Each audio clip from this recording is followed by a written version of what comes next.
السلام عليكم ورحمة الله تعالى وبركاته. مرحبا بكم في قناة فلسفة مع السيمو. احنا رجعنا عاوتاني بعد غياب لفترة طويلة بسبب شي ظروف شخصية.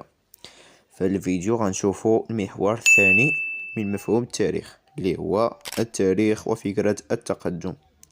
بالنسبة للمحور الأول من هذا المفهوم غتلقاوه في صفحة الفيسبوك أو يوتيوب، مشروح بطريقة بسيطة وسهلة.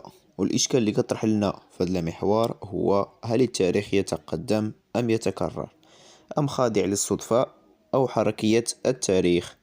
وأول فيلسوف كيجاوبنا على هذه الإشكالية هو هيجل، الذي يرى أن التاريخ يسير في خط مستقيم ويسعى لتحقيق غاية محددة.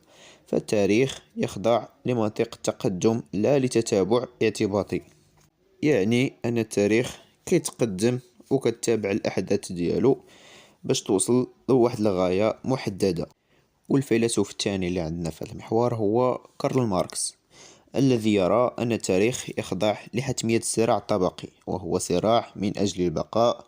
فحركة التاريخ عند ماركس حتمية وترتبط بالأساس المادي للمجتمع الذي يتجلى في أنماط الإنتاج، يعني قوى الإنتاج. أي محرك التاريخ هو الصراع الطبقي.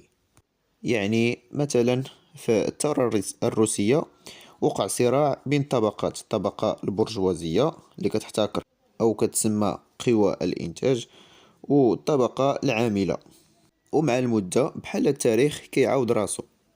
والفيلسوف الأخير في هذا المحور هو ميرلو بونتي، الذي يرى أن التاريخ لا يسير في خط مستقيم، بل هو تتابع عرضي واعتباطي ولا يخضع لمنطق التقدم. فالقبول بفكرة التقدم الحتمي في حركة التاريخ يضفي على التاريخ البشري صيغة برنامج محدد سلفا، ويسقطنا في نزعة اللاهوتية بعيدا عن البعد العقلاني. يعني أن التاريخ غير خاضع ولا يمكن أن نتنبأ به، هو يحدث فقط اعتباطيا.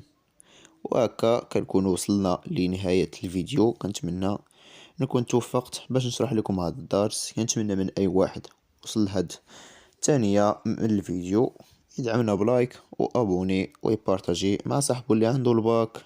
نتلاقاو في الفيديو الجاي.